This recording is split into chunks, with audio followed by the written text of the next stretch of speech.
श्री ठाकुर जी महाराज गरुणध्वज जिनको कहा गया, सुदर्शन आदि पार्षद साथ में हैं।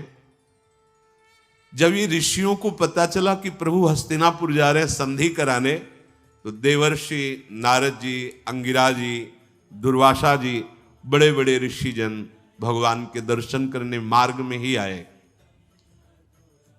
भगवान रथ से उतरकर ऋषियों को प्रणाम कर रहे हैं, ऋषि भगवान को प्रणाम कर रहे हैं। संध्या समय हो गया था। वृकस्थली नाम का एक स्थान है, वहां भगवान रुके।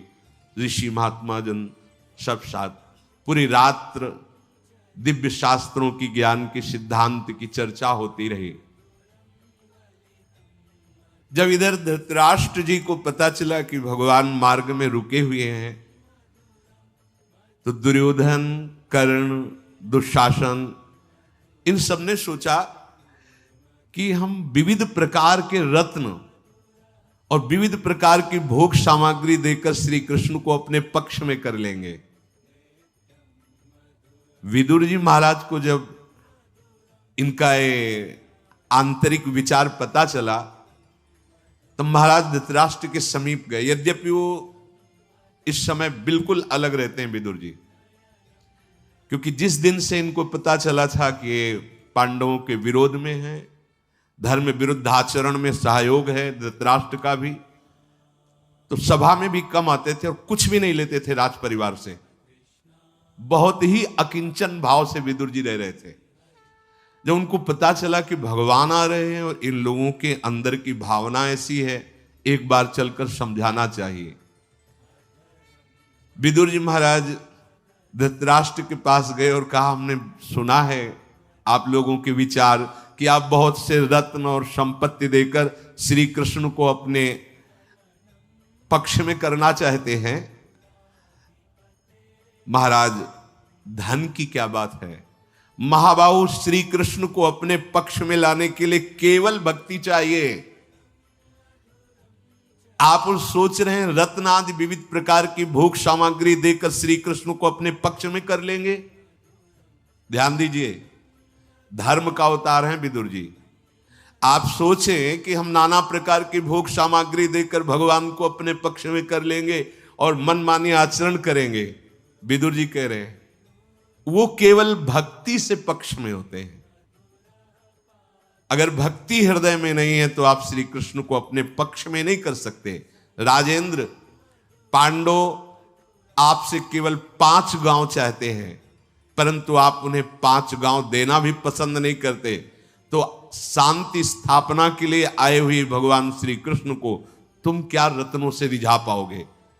मैं तुम्हें बताऊं, उनकी कृपा से उनको मैं जानता हूं।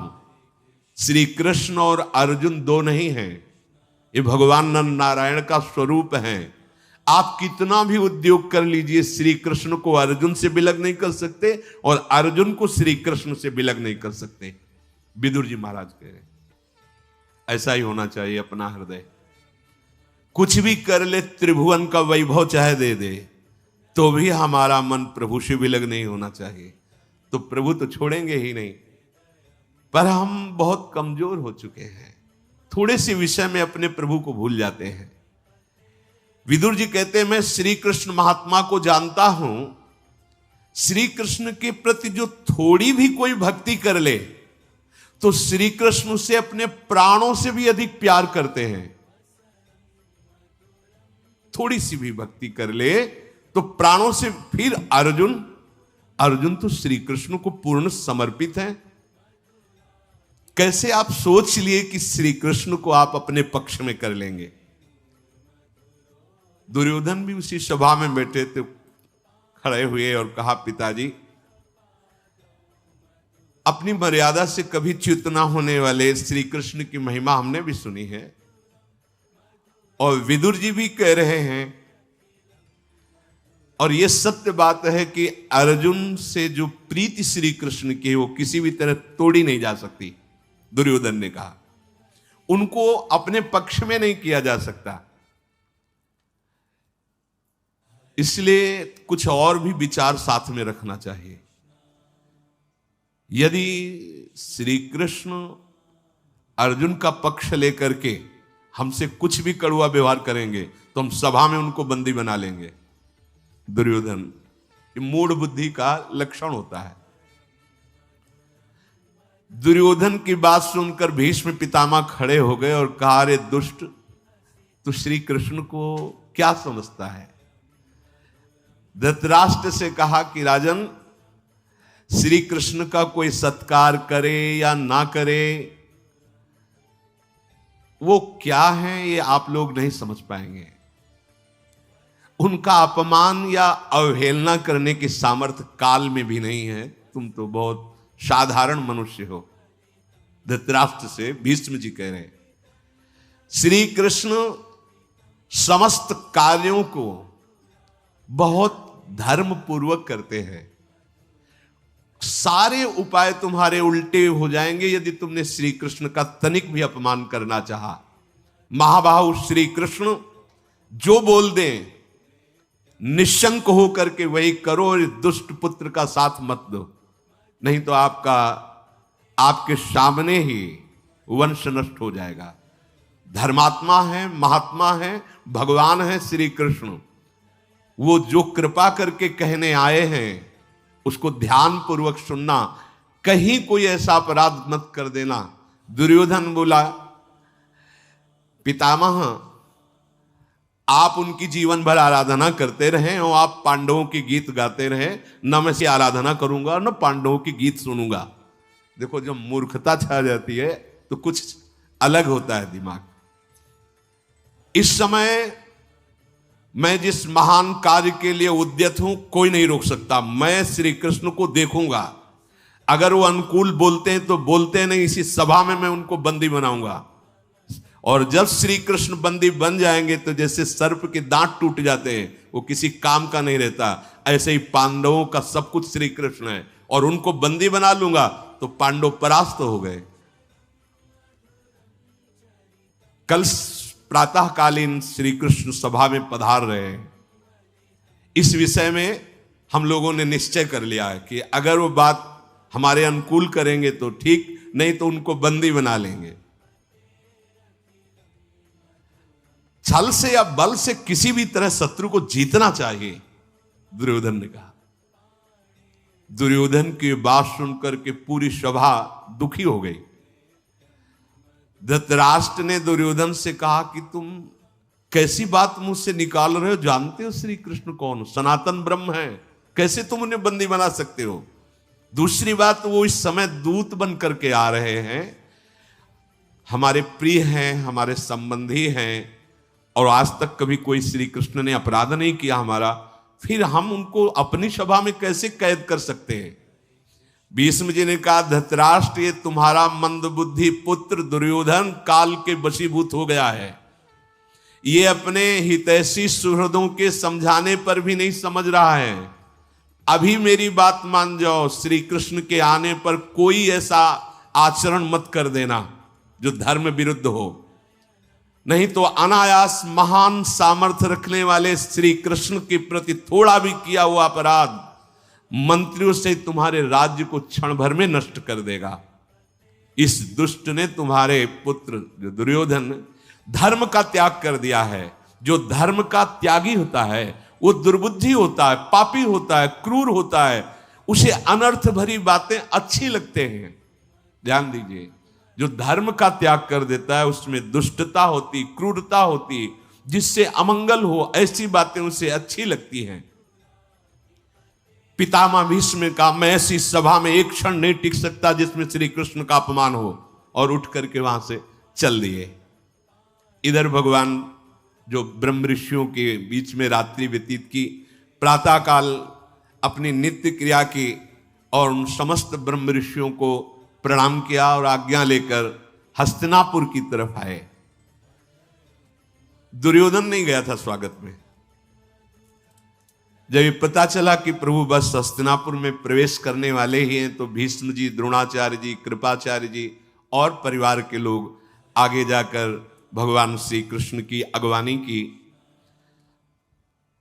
हस्तिनापुर के नर नारियों की अपार भीड़ एकत्रित हो गई, क्योंकि भगवान श्री कृष्ण सर्वदर्शनी हैं, परम सुंदर हैं।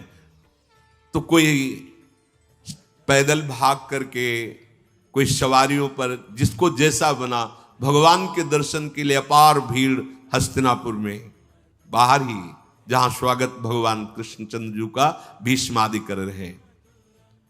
धृतराष्ट्र के और पुत्र आए थे, पर ये दुर्योधन ने बड़ा स्वागत किया प्रभु श्री कृष्ण का। हस्तिनापुर में ले गए। भगवान वासुदेव की दर्शन की इच्छा से नारी वृद्ध बालक सब, भगवान ने सबको संतुष्ट किया। बड़े बड़े विद्वान जन हाथ जोड़कर मार्ग में भगवान की स्तुति करते जाते हैं। पूरा मार्ग खचाखच भरा है, सेवक जन रास्ता बनाते हुए जा रहे हैं, बीच में प्रभु चल रहे हैं।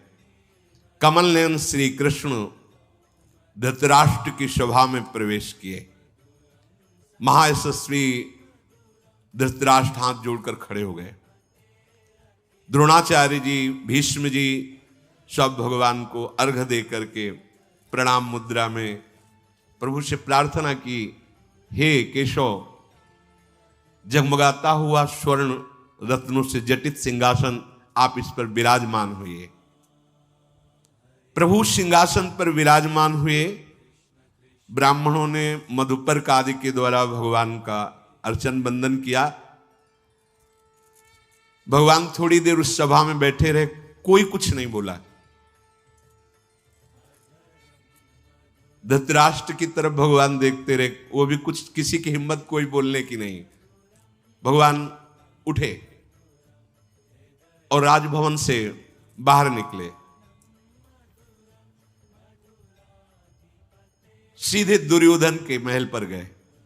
वो वहां नहीं था, न स्वागत में गया था, न इंद्र भवन के समान सजाया गया था। और दुर्योधन इसलिए नहीं गया तो जानता था जब हम नहीं जाएंगे तो बात हम ही से तो करनी है। वो हमारे पास आएंगे, वो आएंगे तो उनका इतना स्वागत करेंगे कि वो हमारे पक्ष में हो जाएंगे।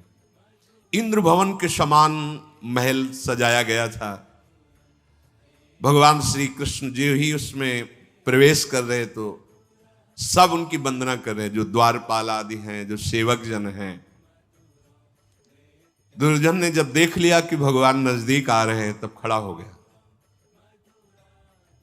और हाथ जोड़ करके शास्त्रों राजाओं के बीच में, वहां 11 क्षोणी सेना तो एकत्रित हो ही गई उसके पक्ष की, सम्मान तो कर रहा है पर उपहास जैसा। सम्मान का अलग अलग ढंग होता है। भगवान पधारे, खड़ा तो हो गया है पर अभिमानी है, अज्ञानी है, उपहास करता हुआ जैसा। आओ दशरथ नंदन, देखो जो तुमने सुख नहीं देखे होंगे, सुख सिंधु भगवान को कह रहा है, ये देखो जो सुख चाहो तुम्हें, ये पर्यंक, ये पलंग देखो, ऐसा कभी तुमने देखा है पलंग? भगवान से, भगवान मुस्कुरा रहे हैं, सूर्य के समान तेज श्रीअंगों से प्रकट हो रहा है। बैठ गए और कहा बैठ जाओ। सब राजा और दुर्योधन बैठ गए। दुर्योधन ने कहा क्या पसंद करोगे पाना? भगवान से क्या पाओगे? आज जो तुम्हारी इच्छा हो, शायद तुमने जीवन में नहीं पाया होगा, ऐसी ऐसी व्यवस्था है। भगवान ने कहा कि हम तुम्हारा भोजन या तुम्हारा दिया हुआ सम्मान या तुम्हारा दिया हुआ कोई भी स्वागत स्वीकार नहीं करते। निमंत्रियत भोजनेन नाभिनंदच्च केशवा। भगवान श्री कृष्ण ने कहा मैं अभिनंदन नहीं करता, न तुम्हारे स्वागत का, न तुम्हारे वैभव का, न तुम्हारे भोजन का। दुर्योधन ने कर्ण की तरफ देखा और पूछा, वाणी में तो मृदुता दिखाई दे रही लेकिन हृदय में सठता है, दुष्टता है। उसने कहा जनार्दन, हमने आपका क्या बिगाड़ा है जो आप हमसे वैर भरी बात करते हैं? आप हमारा क्यों अन्न स्वीकार नहीं करेंगे? हमारा स्वागत क्यों स्वीकार नहीं करेंगे? क्या बात है, हमसे क्यों बैर कर रहे हो? जैसे आपके लिए अर्जुन प्रिय है वैसे मैं प्रिय हूं। आपने तो मेरी भी सहायता की, एक अक्षोणी सेना दी है, फिर आप मेरा अपमान क्यों करते हैं? माधव, ऐसी हम संभावना आपसे नहीं रखते हैं कि आप हमारे प्रति अपमानजनित चेष्टा करते हैं। भगवान श्री कृष्ण ने दुर्योधन से कहा कि तुम मेरी बात गंभीरता से सुनना। पहला तो इसलिए हमने मना किया, कोई स्वागत तुम्हारा नहीं लेंगे, क्योंकि इस समय मैं दूत बनकर आया हूं, और दूत तभी कुछ स्वीकार करता है जब स्वामी का प्रयोजन पूरा कर ले। देखो, जगत के स्वामी भगवान हैं और पांडवों को अपना स्वामी कह रहे हैं। इसलिए बड़े भाग्यशाली हैं जो प्रभु को अपना मान लेते हैं। कई बार चर्चा में कहा है कि कहने को होता है कि वो हमारे स्वामी हैं, लेकिन वो कैसा व्यवहार करते हैं आप देख लो। नरसिंह मेहता जी के लिए पत्र में लिख के भेजा था जब हुंडी वाली, कि वैसे तो मैं माखन चोर कहा जाता हूं, पर आपने मुझे बादशाह बना दिया है। तो अब स्वामी हुक्म देने में कभी सकुचाना नहीं, आप आदेश करना है सेवक आपके लिए। सांवल साथ सेठ, आप हुक्म करने में, सेवक के लिए, जगत के स्वामी के आप आदेश देने में कभी सकुचाना नहीं। यहां भगवान क्या कह रहे हैं कि मैंने इसलिए मना किया, पहली बात तो कि मैं दूत हूं, मैं अपने स्वामी का कार्य करने के लिए आया हूं। जगत के स्वामी है, जब तक स्वामी का कार्य ना हो जाए दूत को कोई भी सम्मान स्वीकार नहीं करना चाहिए, ऐसा शास्त्रीय नियम है। इसलिए मैं कुछ भी आपका स्वागत स्वीकार नहीं करता। दुर्योधन ने कहा, जनार्दन आप जानते हैं कि आप पांडवों के दूत नहीं हैं, आप खुद जानते हैं। आपका हम लोगों के साथ ऐसा अनुचित बर्ताव उचित नहीं है। गोविंद, हमने कभी आपसे कोई कटु वचन नहीं कहा, कोई झगड़ा नहीं किया आपसे, पर आपकी बात मेरे लिए असहनीय हो रही है। भगवान ने कहा, सुनो, काम से, क्रोध से, द्वेष से, स्वार्थवश, बहानेबाजी या लोभ से किसी भी तरह अधर्म का जो आचरण करता है मैं उसे स्वीकार नहीं करता। भगवान के वचन ध्यान दीजिए। काम से, क्रोध से, द्वेष से, स्वार्थवश, बहानेबाजी, लोभ से, किसी भी प्रकार जो धर्म का त्याग कर देता है, अधर्म का आश्रय लेता है, हम कभी उसका कुछ स्वीकार नहीं करते। कल यही चर्चा की थी कि ये मत सोच लेना कि सोने का छत्र चढ़ा देंगे, ये कर देंगे। भगवान क्या कह रहे हैं? नहीं पसंद है मुझे, धर्म से चलो। अगर एक पत्ता भी दे दोगे तो मेरे भगवान बिक जाएंगे, एक पत्ते में बिक जाएंगे, बिक गए। जब सत्यभामा जी नारद जी के प्रसंग में एक तुलसी दल में भगवान हल्के हो गए थे। बहुत करुणामय प्रभु है। फिर सुन लो, काम से, क्रोध से, द्वेष से, स्वार्थवश, बहानेबाजी, लोभ से किसी भी प्रकार जो धर्म का त्याग करता है मैं उसका कुछ भी स्वीकार नहीं करता। अब आपको लगेगा कि आप बहुत दान पुण्य कर रहे हैं, ठाकुर सेवा करें, होश में। आगे बहुत सुंदर बात भगवान कह रहे हैं कि हस्तिनापुर में अगर पाने योग्य जगह है तो एक मात्र विदुर का घर है। यहां कहीं अब पाने योग्य नहीं रह गया है, क्योंकि सब अधर्म का बोलबाला हो रहा है। ये नहीं कहा कि भीष्म के यहां, ये नहीं कहा कि द्रोणाचार्य जी के यहां, एकमात्र विदुर का घर ऐसा है जहां हम पानी पी सकते हैं। हस्तिनापुर में कुछ भी पाने योग्य नहीं रह गया, क्योंकि पांडवों से जो द्वेष करता है और जो उस द्वेषियों की सभा में रहता है वो एक ही दंड के अधिकारी होते हैं। भीष्म जी निरपराध है, पर दंड मिला क्योंकि दुर्योधन का पक्ष लिया। दुर्योधन ने कहा कि आप अगर ये दूत वाला पक्ष हटा दें तो आप दूसरी बात बोले कि आप हमारा क्यों नहीं पा सकते। अरे किसी के घर जाए तो स्वागत किया जाता है तो स्वीकार करता है, व्यवहार में ही स्वीकार करता है, आप क्यों नहीं स्वीकार करते। तो भगवान ने कहा, संप्रीति भोज्यान्यन्नानि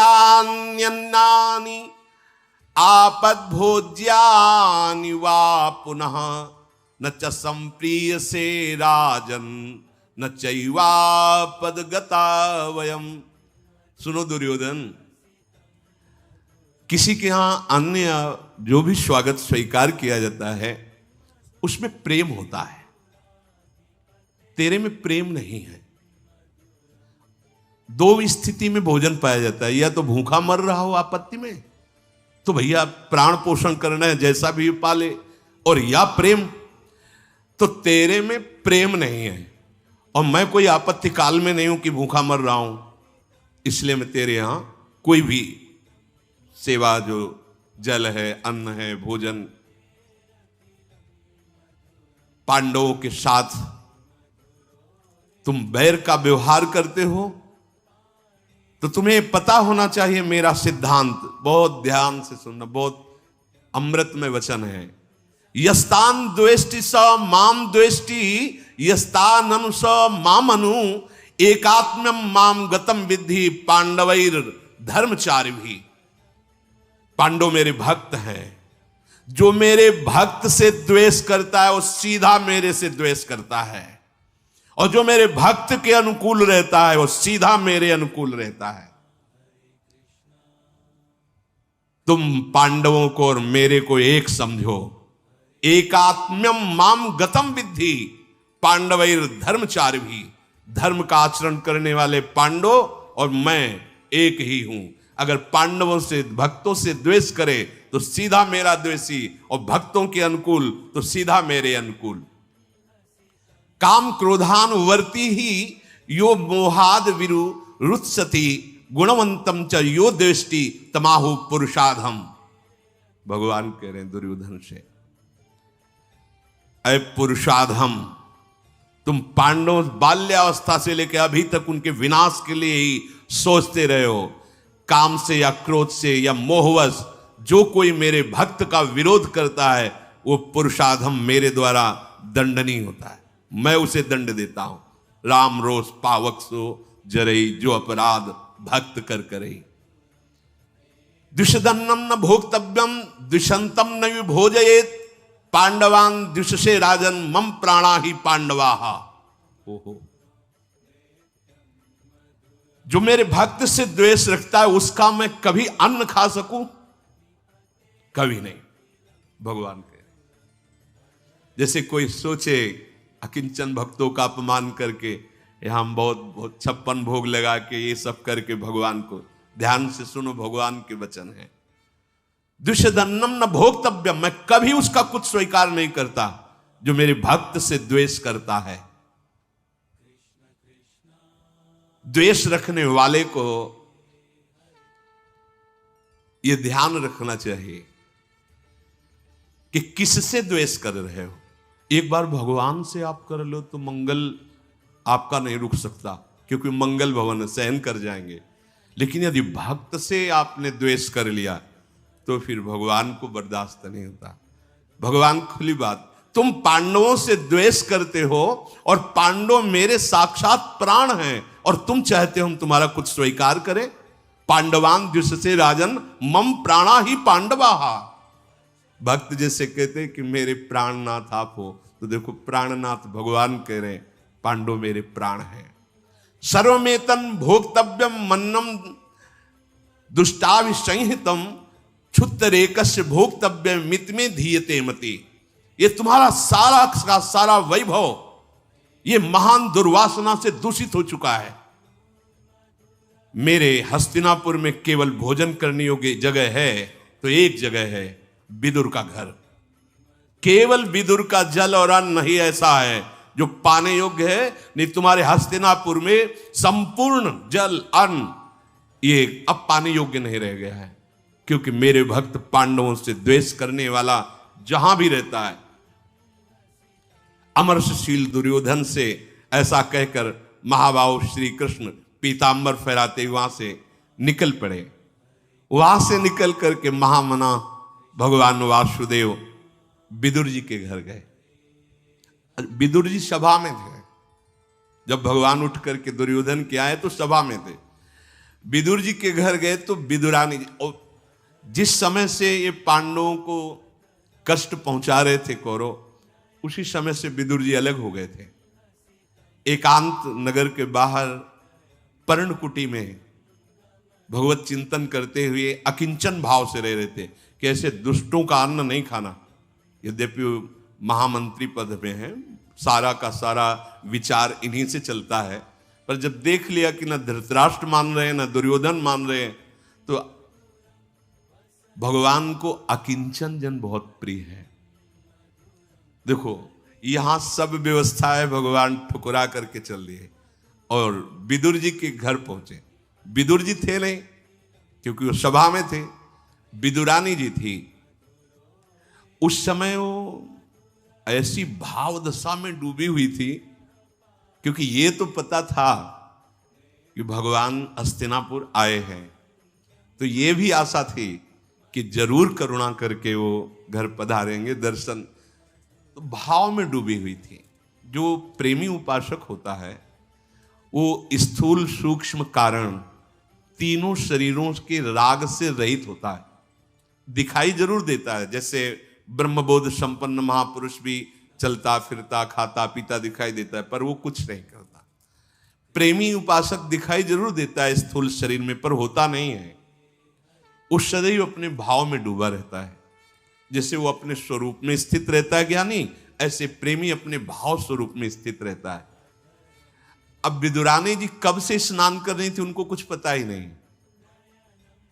श्री कृष्ण की वही मोहिनी मूर्ति ध्यान में कभी कभी अश्रु प्रवाह हो रहा है, कभी कभी स्नान करते हुए नाच पड़ती है।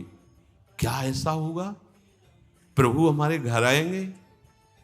नहीं नहीं, वो तो संधि के लिए आए सभा में, हो सकता है वहीं। नहीं नहीं, वो तो बहुत करुणा में है, वो जरूर आए। ऐसे विचार में मगन है, इतने में आवाज आई, दरवाजा खोलो, मैं श्री कृष्ण हूं। अमृतमय गंभीर वाणी भगवान की। जब तो ये तो वैसे ही चिंतन में खोई हुई थी, शरीर की शुद्ध नहीं थी। स्नान के समय अगर वस्त्र भी शरीर पे हो तो भींजने के कारण, तो अब उनको शुद्ध हो ना, शरीर की शुद्ध हो तब। देखो भगवत प्रेम राज्य में शरीर स्मरण बहुत बाधा है। प्रेम की बातें कह लेना अलग है। इसीलिए जो आप चीर हरण लीला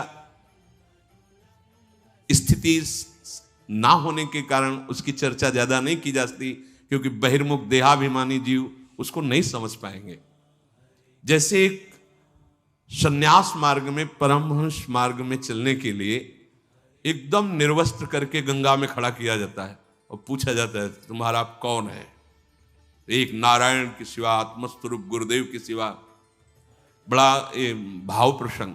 ऐसे ही भगवान ने रास में तब प्रवेश दिया, ये सब प्रमाणित कर दिया कि गोपी किस कोटि की परमहंस है, जहां देह भाव का बिल्कुल पूर्ण विस्मरण है। स्थिति यही है। विदुरानी जी की भी यही स्थिति। उनको ये शुद्ध नहीं कि मैं एकांत में स्नान कर रही थी।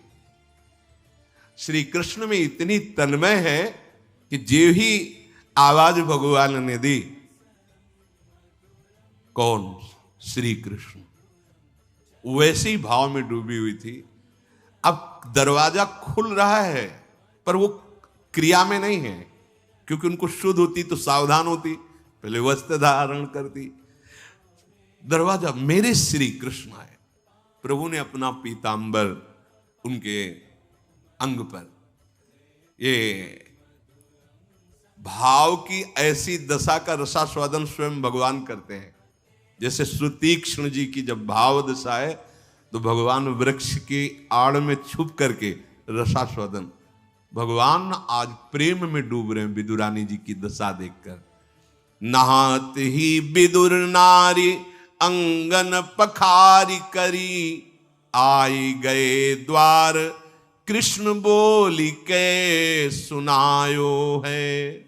सुनत ही स्वर सुधि डारि ले निदरि मानो, राख्यो मद भरी दौरी आन के चितायो है। डारि दियो पीत पट कटि लपटाए लियो, हियो सकुचायो बेश बेग ही बनायो है। बैठी ढिग आई केरा छीली छील का खवाई, आयो पति खीजो दुख कोटि गुनो पायो है। भगवान स्वयं अपना पीतांबर विदुरानी जी की सेवा, कैसी अद्भुत दशा है। यह है नाम का प्रभाव। एकांत में विदुरानी जी नाम जप करना और प्रभु के चिंतन में रहना, ये दो चिंतन का तात्पर्य रूप से भी है, प्रभु की कैसी मुस्कान, कैसी चाल, और नाम जप, इससे बहुत ऊंची स्थिति प्राप्त होती है। ये अन्य साधनों के फेड़ में मत पड़ो। यह कलिकाल मलायतन मन कर देख विचार, श्री रघुनाथ नाम बिन नाहिन आन आधार। समय बर्बाद मत करो। कोई साधन की सामर्थ्य नहीं है कि वहां तक पहुंचा सके जहां नाम पहुंचाता है।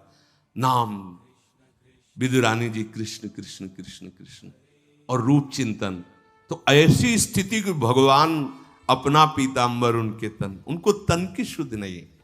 यही है जीवन की परम लाभ वृत्ति कि पांचवें भूले देह शुद्धि। ये देह शुद्ध ही अभी नहीं भुला पा रहे हैं हम, और प्रेम की बातें तो बहुत बात अलग हो गई। इतना नाम में डूबना है कि हम कई बार सत्संग कहते हैं 1 मिनट के लिए 24 घंटे में तो भूल जाओ शरीर। 24 घंटे में 1 मिनट के लिए जागृत में, सोने में तो सब, सुषुप्ति में तो सब भूले हुए हैं। जागृत अवस्था ऐसी लाओ कि कम से कम 1 मिनट 60 सेकंड आपको शुद्ध नहीं रहा कि आप कौन हैं, कहां हैं, क्या है। मात्र केवल आराध्य देव, फिर पता चलेगा आगे का प्रेम सुख क्या है। थे बचन मिथुन मुख निसरत, सुन सुन देह दशा किंतु। विदुरानी जी की बहुत ऊंची दशा है प्रेम की, शरीर की शुद्ध नहीं।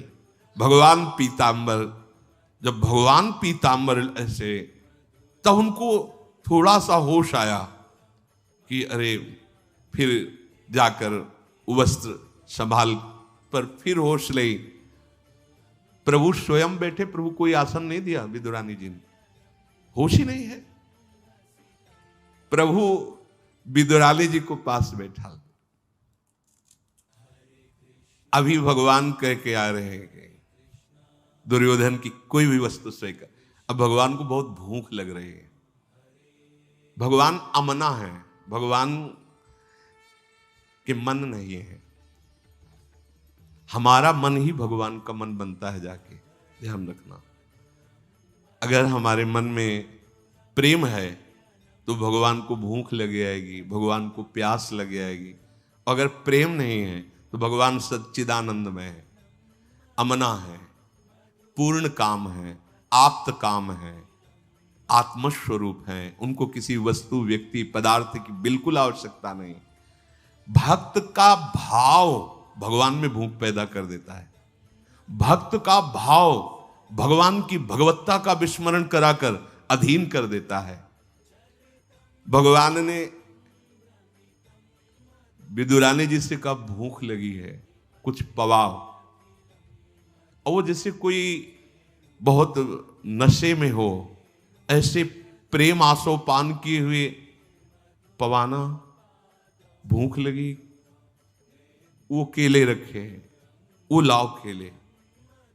यंत्रवत उठती है विदुरानी जी, केले ला रही, पवाना है, गूदा ऐसे फेंक रही, छिलका पुआ। विदुर जी को सूचना मिली थी कि दुर्योधन के घर से भगवान आपके घर गए। भागते हुए विदुर जी आए और यहां जो दृश्य देखा तो बहुत दुखी हो गए। पास में बैठे हुए प्रभु के छिलका पवा रही और गूदा फेंक रही। बैठी ढिग आई केरा छील छिलका खवाई, आयो पति खीजयो दुख कोटि गुनो पायो। विदुर जी को बड़ा दुख हुआ कि अरे प्रभु मेरे घर आए और ये बावरी छिलका पवा रही प्रभु को, और ऐसे गूदा। विदुर जी हाथ से केला ले लिए और कहा इतने शुद्ध नहीं तुम्हें, प्रभु को तुमने छिलका पवाया। प्रेम को विचार आप लागे फल सार देन, चैन पायो हियो नारी बड़ी दुखदाई है। बोले रिझ श्याम तुम कीनो बड़ो काम, ऐ पे स्वाद अभिराम वैसी वस्तु में न पाई है। बावरी प्रभु को छिलका पवाए, छीन ले और अब छिलका फेंक रहे हैं, और जो गिरी है गुदा पवा रहे हैं। भगवान कह रहे कि हाँ विचार पूर्वक कर रहे हो, बहुत उत्तम कार्य कर रहे हो, पर ऐपे स्वाद अभिराम वैसी वस्तु में न पाए। विदुर जी जो छिलकों में स्वाद आ रहा था वो गूदे पे स्वाद नहीं यार। बात समझो, भगवान को प्रेम चाहिए, प्रेम सच्ची। जितना बखान करके भगवान सबरी के बेर पाए, सुदामा जी के तंदुल पाए, और यहां विदुरानी जी के, ऐसा भगवान को कोई भोग प्रसन्न नहीं कर पाया। क्यों? प्रेम, अत्यंत दैन्य भाव, अपने में अकिंचन दैन्यता का भाव, और प्रभु के प्रति इतना गाढ़ अपनापन कि शरीर की शुद्ध भी नहीं। बस यही सबरी जी की दशा थी। पहले तो सोचा था प्रभु आएंगे तो अर्घ पाद्य अर्पित करेंगे, ऐसा करेंगे, ऐसा। जब प्रभु आए तो शुद्ध ही नहीं है, क्या करना चाहिए क्या नहीं करना चाहिए। प्रभु ने विदुर जी से कहा कि काका जी आपने बहुत विवेक से कार्य किया कि छिलका फेंका और गूदा उसका सार पवाया, पर जैसा विदुरानी जी के छिलके में स्वाद था, अब वो स्वाद आपके फल में नहीं है।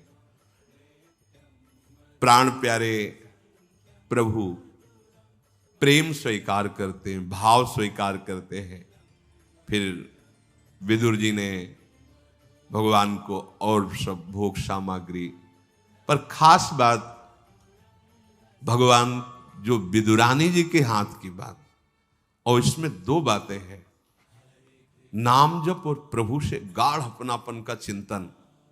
भगवान को ज्ञान विज्ञान, देखो धर्म का साक्षात स्वरूप है, खूब ज्ञान के द्वारा छिलका हटा के पवा रहे हैं। कर्माबाई की खिचड़ी में जो भगवान को स्वाद आया, बिना नहाए 3 बजे तड़के बना करके भगवान, इसमें खास बात क्या? भाव।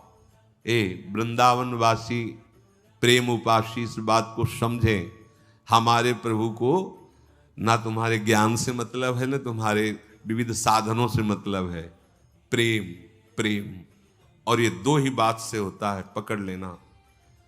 प्रभु से गाढ़ अपनापन और उनके नाम का जप, निरंतर नाम का जप और गाढ़ अपनापन हो जाए प्रभु से, फिर आप देख लेंगे वो कितने प्यारे, कितने दुलारे, कितना आपको सुख पहुंचाते हैं। श्री विदुर जी के घर में प्रभु प्रसाद पाकर के रात्रि में व्यतीत कर रहे हैं, तो विदुर जी ने प्रभु से कहा कि हमें अच्छा नहीं लग रहा आप यहां आए हैं। विदुर जी ने कहा कि प्रभु नेदम सम्यक व्यवसितम केशवागमनम तव, आपका आगमन यहां होना ठीक नहीं है, क्योंकि इन दुष्ट लोगों की दुष्टता का मुझे पहले से ही भान है। हे जनार्दन, ये धृतराष्ट्र पुत्र दुर्योधन, दुशासन, ये धर्म शास्त्र को बिल्कुल नहीं मानते हैं और ये हठी दुरात्मा हैं। मुझे आपका आना अच्छा नहीं लगा, क्योंकि ये आपकी अवहेलना करेंगे। भीष्म, द्रोणाचार्य, कृपाचार्य, कर्ण, अश्वत्थामा, जयद्रथ, इन पर वो दुर्योधन भरोसा रखता है, इसलिए वो आपका अपमान करेगा पक्का। आप संधि कराने के विचार से यहां आए हैं, ये ठीक नहीं हुआ। रात्रि में बात कर रहे हैं विदुर जी। जनार्दन, धृतराष्ट्र के सभी पुत्र और कर्ण की यह निश्चित धारणा है कि श्री कृष्ण सहित पांडवों के पास जितनी भी सेना है, अकेले भीष्म या अकेले द्रोणाचार्य रोक सकते हैं, फिर डरने की क्या बात। इसलिए आपकी संधि वाली बात मानेंगे ही नहीं। मधुसूदन जो मूर्ख है, बुद्धिहीन है, अधर्म में प्रीति करता है, उसको समझाना व्यर्थ है, क्योंकि वो मूर्ख हृदय न चेत, चाहे गुरु मिले बिरंचिशम। ये दुर्बुद्धि दुर्योधन बड़े बड़े ऋषियों ने समझाया तो भी इसकी समझ में नहीं आया। इसके मन में ये भ्रम बैठा हुआ कि अकेला कर्ण ही पांडवों पर विजय प्राप्त कर लेगा। केशव, ये धृतराष्ट्र के सभी पुत्र मृत्यु को प्राप्त होने वाले हैं। क्यों? क्योंकि जो अधर्माचरण करता है वो जीता हुआ दिखाई दे रहा है, पर वो नष्ट ही है।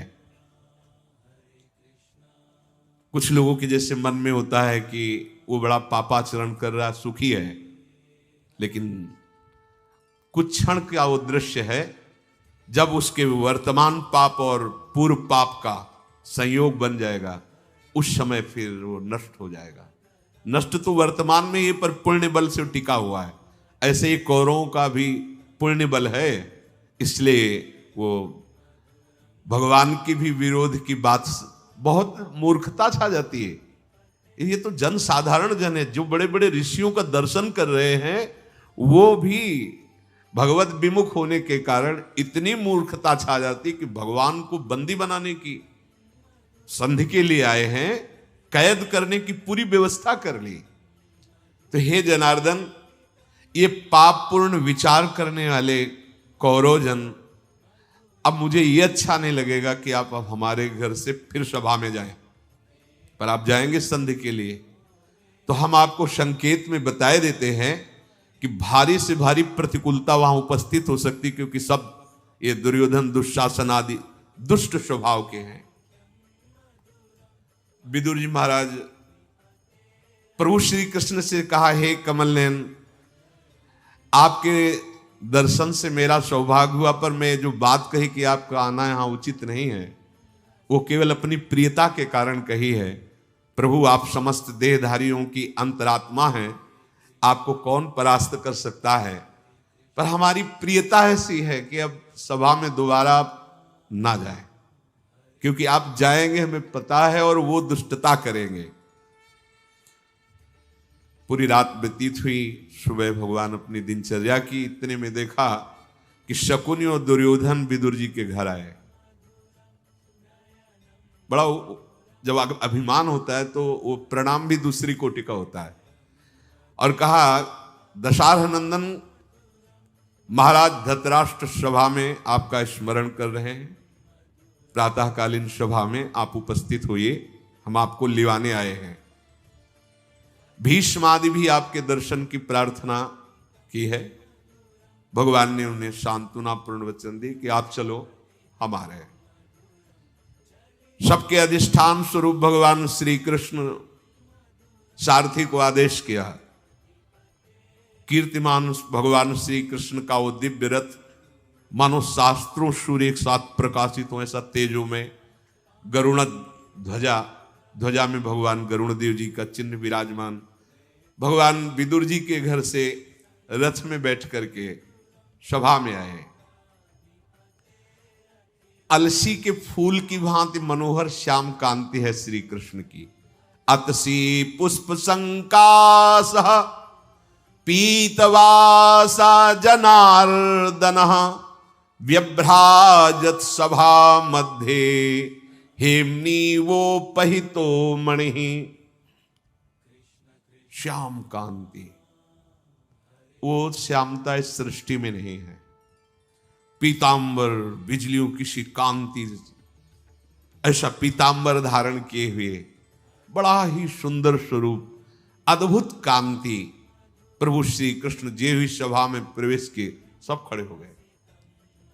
एक स्वाभाविक जो धर्मयुक्त हैं, भक्ति युक्त हैं, उनकी भावना है, पर जिनके भावना भी नहीं, उनको भी खड़ा होना पड़े, क्योंकि तेज है, सामर्थ्य ऐसी है। वो तो प्रभु के जनों में ऐसी सामर्थ्य होती है। सब के सब सभा खड़ी हो गई।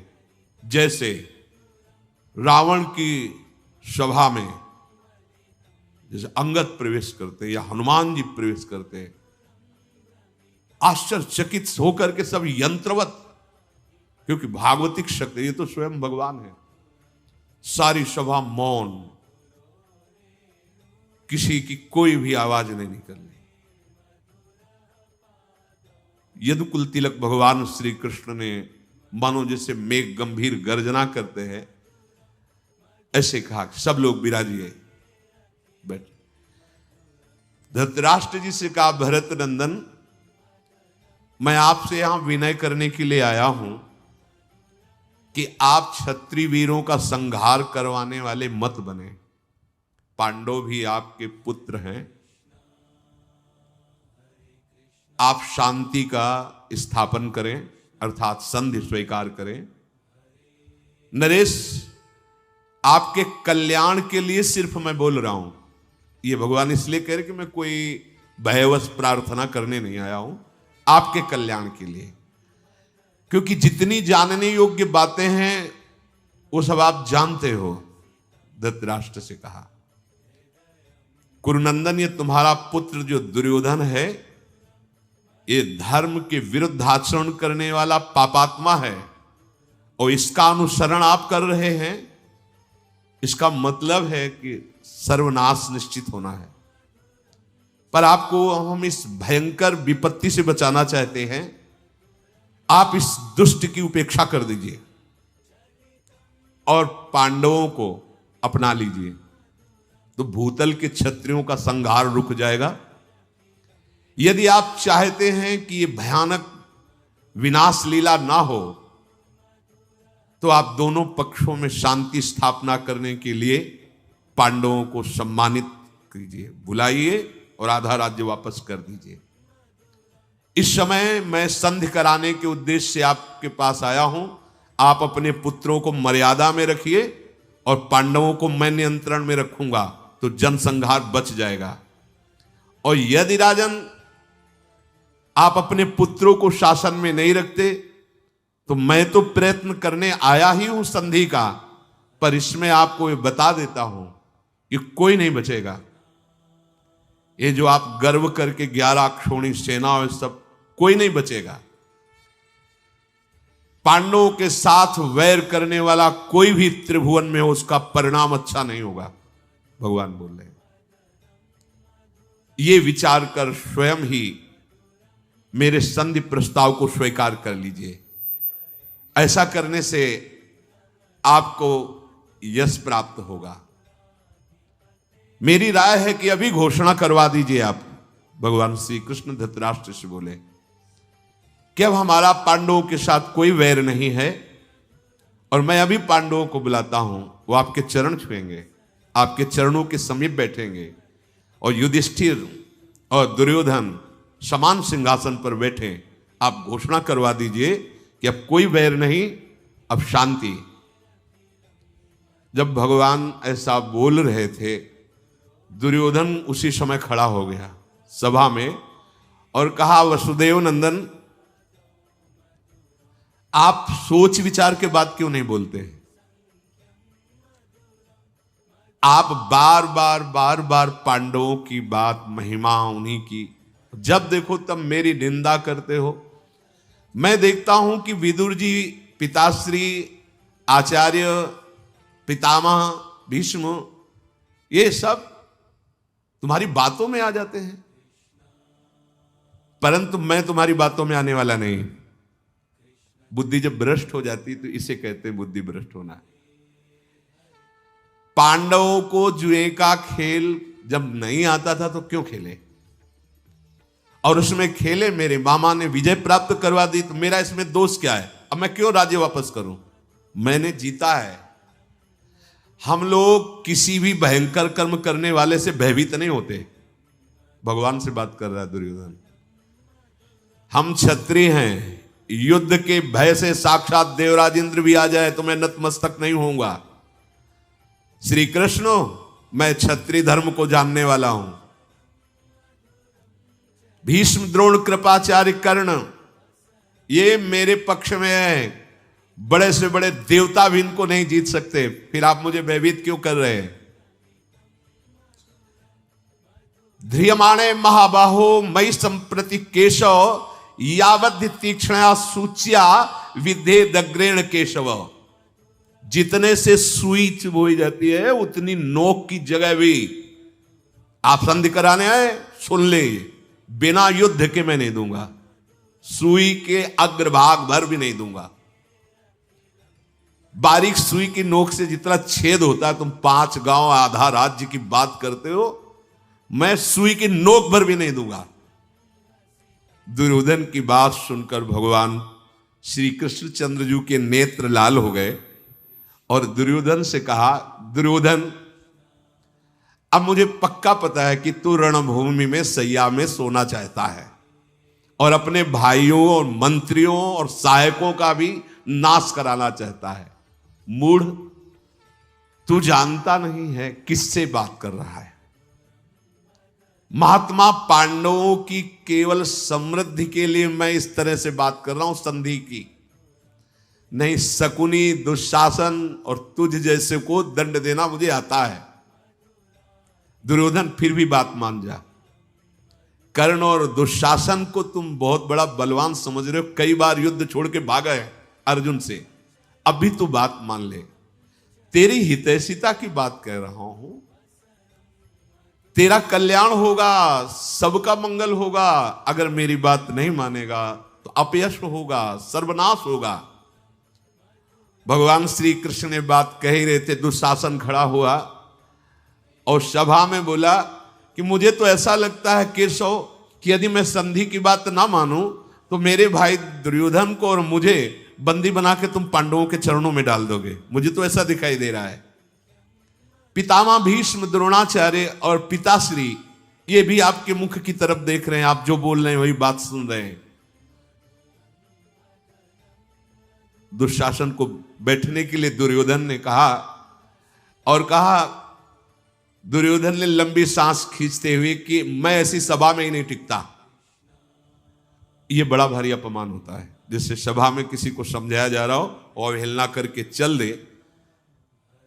वो अशिष्ट पुरुष की भांति खड़ा हुआ और इशारा किया तो शकुनी, कर्ण, दुशासन और उसके अनुयायी राजा सब सभा से,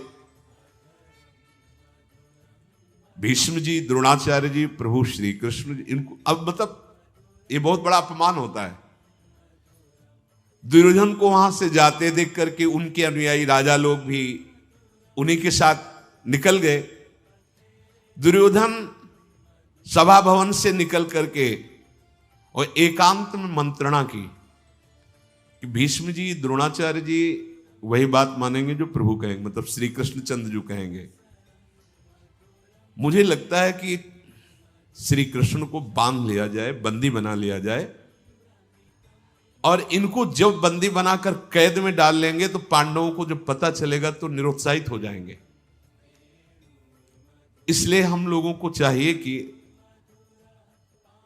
बहाने से सभा में चलें और श्री कृष्ण को कैद कर ले, बंदी बना ले,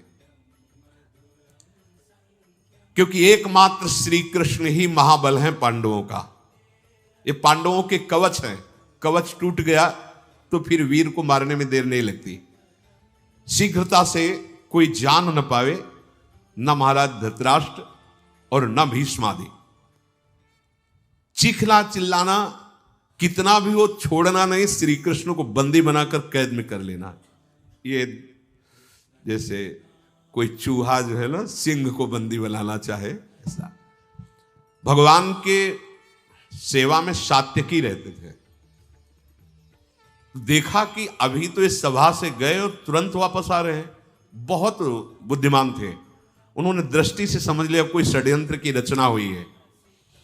एक अक्षोणी सेना भगवान की भी वहीं उपस्थित थी, दुर्योधन के पक्ष में दी थी। उसके प्रधान वीर थे कृतवर्मा। सात्यकी ने इशारा किया कि हो सकता है इनका षड्यंत्र ऐसा कुछ, तो आप दरवाजे पे ही रहना। अगर ये कुछ तो फिर एक अक्षोणी सेना अपनी तो है, 11 अक्षोणी सेना एकत्रित हो चुकी है। सात्यकी सभा में गए और प्रभु से मुस्कुराते हुए इशारे से कहा कि सावधानी की जरूरत है, ये लोग षड्यंत्र रच रहे हैं। साधु पुरुषों द्वारा जो सम्माननीय विषय है वो यहां सभा में नहीं होने वाला है, ऐसा सात्विकी ने इशारे से भगवान से कहा और मुख से कहा कि जैसे कोई बालक जलती हुई आग को कपड़े में बांधना चाहता हो, ऐसे ही ये दुर्बुद्धि कौरव हमें लगता है हमारे प्रभु वासुदेव को बंदी बनाना चाहते हैं। सात्विकी का वचन सुनकर विदुर जी घबरा कर खड़े हो गए, क्योंकि पहले से धृतराष्ट्र से कहा महाराज महाराज सावधान, ये जो अगर हमें सुनने में आ रहा है, अगर जरा भी ऐसा कुछ है तो आप तत्काल होश में हो जाइए, नहीं तो कमल नयन श्री कृष्ण का तिरस्कार अभी पूरी सभा को नष्ट कर देगा। जैसे क्रोध से भरा हुआ सिंह हाथियों को नष्ट कर देता है, ऐसे अगर भ्रकुटी चढ़ जाए श्री कृष्ण की तो त्रिभुवन में कोई ऐसा नहीं कि सामने खड़ा हो सके। धृतराष्ट्र ने विदुर जी से कहा तुम ही समझाओ, मेरी तो बात इस समझेंगे नहीं। विदुर जी ने दुर्योधन से प्यार से समझाया कि ये जो तुम करने की बात सोच रहे हो नीच कर्म आज तक किसी ने नहीं किया।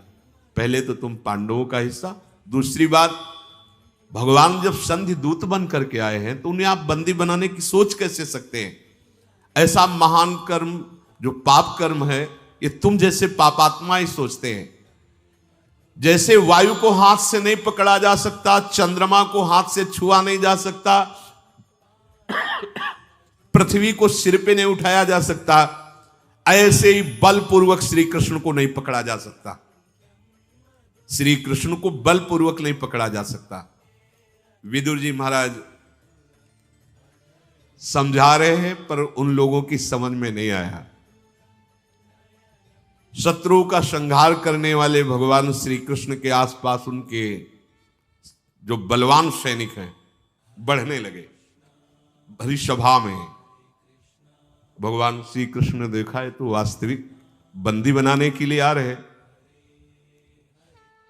प्रभु श्री कृष्ण ने अट्टहास करके, एक हंसी होती है एक अट्टहास, सभा में अट्टहास करके कहा रे मूर्खो, तुम मुझे अकेला समझते हो?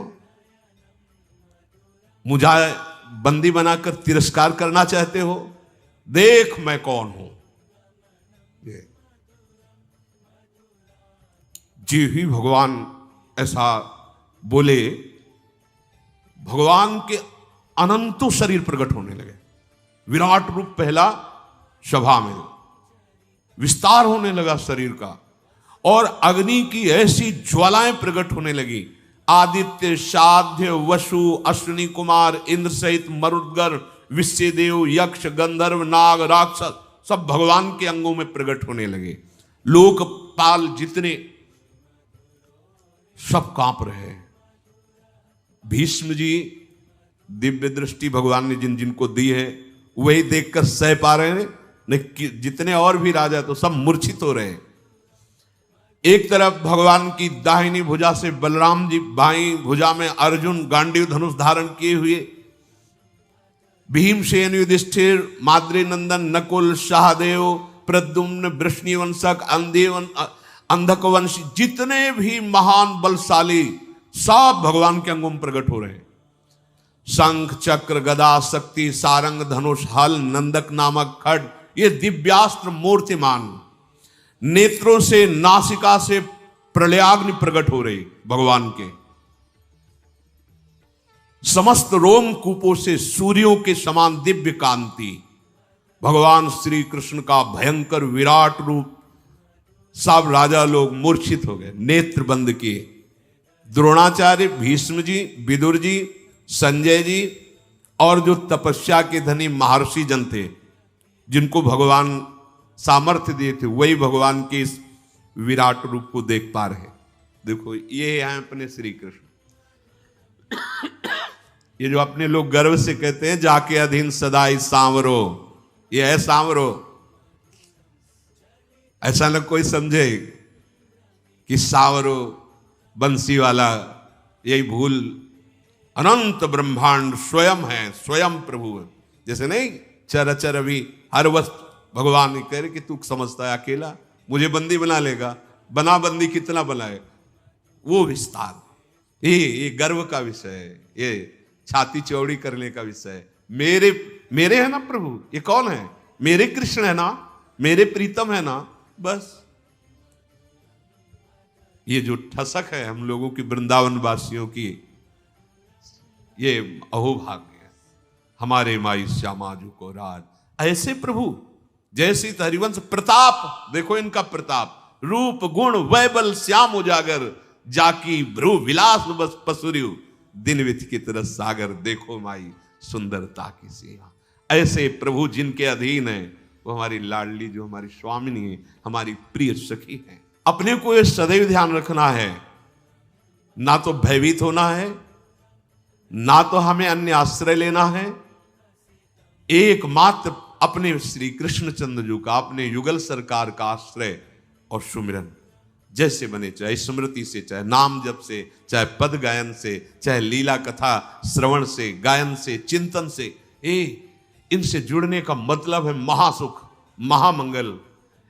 क्या भय, सोचो कैसे हमारे प्रभु हैं। ये बात अगर तुम्हारे हृदय में बैठ गई कि हमारे प्रभु कैसे हैं, कितना बल है, कैसे महान है। अब हमें किसी की जरूरत है, किसी संरक्षक, किसी अंगरक्षक या किसी सहयोगी की?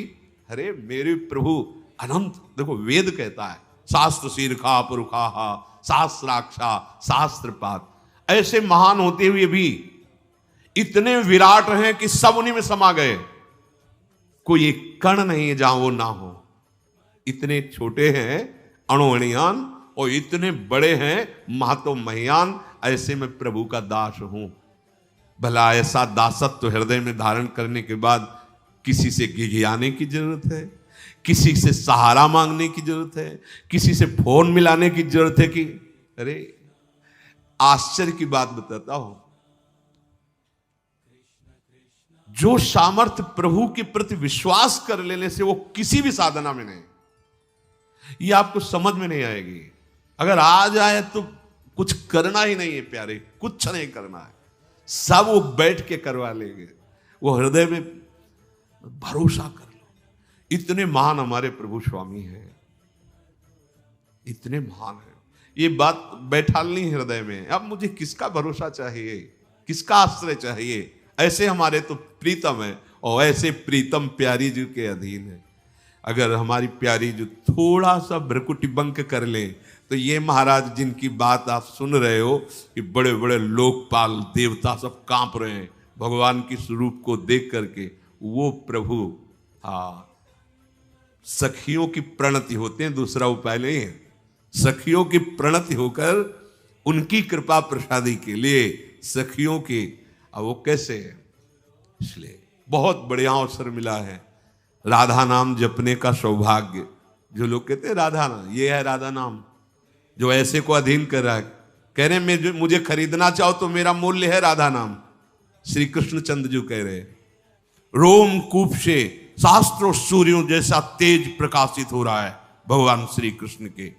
समस्त सभा में जितने राजा थे सब भयभीत होकर मूर्छित हो गए, किसी की हिम्मत ही नहीं हुई कि पूर्ण रूप से भगवान की उस रूप का दर्शन कर सकें। द्रोणाचार्य जी, भीष्म जी, परम भागवत विदुर जी, महाभाग संजय जी और वहां आए हुए महर्षि जन, केवल ये ही भगवान के इस रूप को देखने में समर्थ हुए और सब की आंखें मुंद गई, मूर्छित होकर सब गिर पड़े। उसी समय समस्त दिव्य दिव्य ऋषिजन भगवान की स्तुति हाथ जोड़ करके कर रहे। भगवान ने जिन जिन को देखने का सामर्थ्य दिया वही देख पा रहे हैं, बकाया सब मूर्छित पड़े हुए हैं। उस सभा भवन में दुंदुभियां बजाते हुए देवतागण, बड़े बड़े ऋषिजन जब स्तुति और फूलों की वर्षा करते हैं, उसी समय धृतराष्ट्र संजय से पूछते, संजय ये क्या कोलाहल हो रहा है? तो संजय ने कहा, कमल नयन यदकुल तिलक भगवान श्री कृष्ण विराट रूप में विराजमान है। तुरंत हाथ जोड़कर धृतराष्ट्र ने कहा, क्योंकि भगवान व्यासदेव जी के पुत्र हैं, हाथ जोड़कर कहा, हे परम कृपालु श्री कृष्ण, हे समस्त जगत के हितैषी, मुझ अंधे पर भी कृपा कीजिए। मैंने आज तक आपसे कभी कुछ देखने के लिए नहीं मांगा। हे केशव, मेरे नेत्र नहीं हैं, न भीतर के न बाहर के। हे केशव, मैं आपसे प्रार्थना करता हूं, एक क्षण के लिए मुझे नेत्र दे दीजिए, जिससे मैं आपके इस स्वरूप का दर्शन कर सकूं। हे महाबाहु जनार्दन, आप हम पर कृपा कीजिए। जब धृतराष्ट्र ऐसा कह रहे थे तो भगवान श्री कृष्ण ने कहा, तथास्तु, ऐसा ही हो। तत्काल उनके नेत्र खुल गए। कर्तुम अकर्तुम अन्यथा कर्तुम, तत्काल नेत्र खुल गए और भगवान के उस अद्भुत विराट स्वरूप का दर्शन धृतराष्ट्र जी ने भी किया। भगवान विश्वरूप का दर्शन कराकर अपने विश्वरूप का जैसे ही स्मरण किया, नेत्र उनके अंतर्ध्यान धृतराष्ट्र के, क्योंकि मांगा ही केवल इतना था कि मैं दर्शन कर सकूं। सारी पृथ्वी कंपायमान, समुद्र में खलबली मच गई, दिग्गज चिक्कारने लगे। भगवान का जो विराट रूप है, शत्रुओं का दमन करने वाले पुरुष सिंह भगवान श्री कृष्ण अपने उस अद्भुत स्वरूप का स्मरण किया। ऋषियों ने भगवान को प्रणाम वंदना करके तत्काल वहां सभा छोड़ दी, क्योंकि जहां भगवान का अपमान हो रहा हो या निंदा होना या किसी भी तरह की अवहेलना होने की संभावना भी हो, ऐसी सभा में जाना नहीं चाहिए। अगर सभा में पहुंच गया है तो तत्काल काल में अंगुली डालकर वहां से निकल जाना चाहिए, या जो निंदा कर रहा हो या अपमान कर रहा हो उसको दंड देना चाहिए। तो अपने जनों को दंड देने वाला कोई भाव नहीं रखना। अगर कहीं हमारे भगवान की कोई निंदा, हमारे आराध्य देव की, तो दोबारा उसका मुख न देखे। अंतर से भगवत भाव है, पर हम उसका संग न करें। ऋषिजन भगवान के विराट रूप का दर्शन करके तत्काल इसीलिए चल दिए कि विमुख जन सभा में बैठे हुए दुर्योधन दुशासन, अब यहां एक क्षण भी नहीं टिकना चाहिए। जो ही वो महर्षि जन गए तो नारद आदि ऋषि भी भगवान को प्रणाम करके अदृश्य हो गए। एकदम कोलाहल शांत हो गया। एक बड़ी अद्भुत सी घटना घट गई। तत्काल दारुक दरवाजे पे रथ ले आया और भगवान सहज मुद्रा में उठे और सभा से बाहर निकले। तो भीष्म पितामह जी, द्रोणाचार्य, कर्ण, ये सब पीछे भगवान के, सब कोई आनंद से फूला हुआ है तो कोई भय से भूला हुआ है। कर्ण आदि की बुद्धि काम नहीं कर रही है कि ये केशव कितने महान हैं।